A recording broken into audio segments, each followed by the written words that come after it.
சாய் பக்தர்களுக்கு என் அன்பு வணக்கங்கள். ஓம் சாய்ராம். என் அன்பு குழந்தையே, என்று உனக்கு செய்த செய்வினை அவர்களுக்கு திருப்பி அடித்து விட்டது.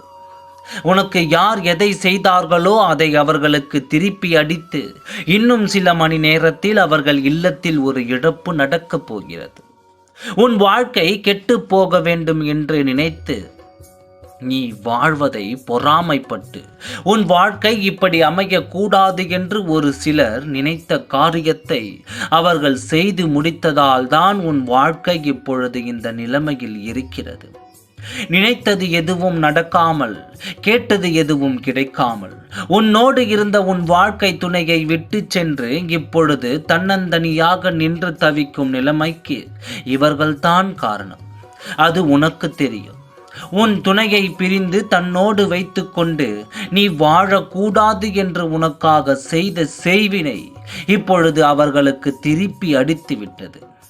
இந்த நிலையில் அவர்கள் இல்லத்தில் பெரும் அசம்பாவிதம் நடக்கப் போகிறது. அதை நீ இன்னும் சிறிது நேரத்தில் கேட்கத்தான் போகிறாய்.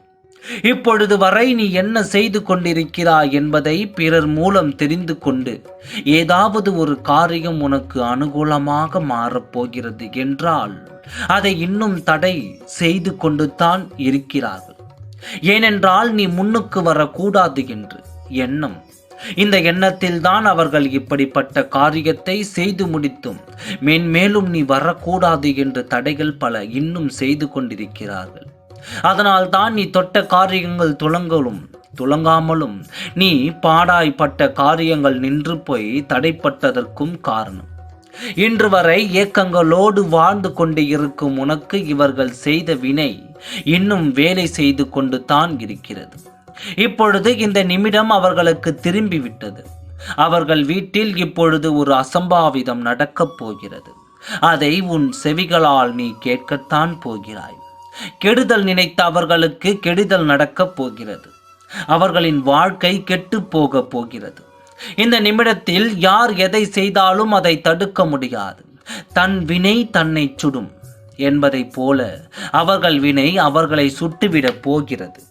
வரும் செய்தியை முன்பே உன்னிடம் தெரிவிக்க வேண்டும் என்பதால் தான் நான் உன்னிடம் வந்தேன். இன்னும் சற்று நேரத்தில் அவர்கள் வீட்டில் நடக்கும் அசம்பாவிதத்தை உன் செவிகளில் நீ கேட்கப் போகிறாய். உன் வாழ்க்கையில் இருந்த தடைகள் அகன்றுவிடப் போகிறது. நீ இனி சந்தோஷமாக வாழ ஆரம்பிக்கலாம். இனி உனக்கு தடை செய்ய யாரும் இல்லை. நல்லதே நடக்கும். ஓம் சாய்ராம். நன்றி, வணக்கம்.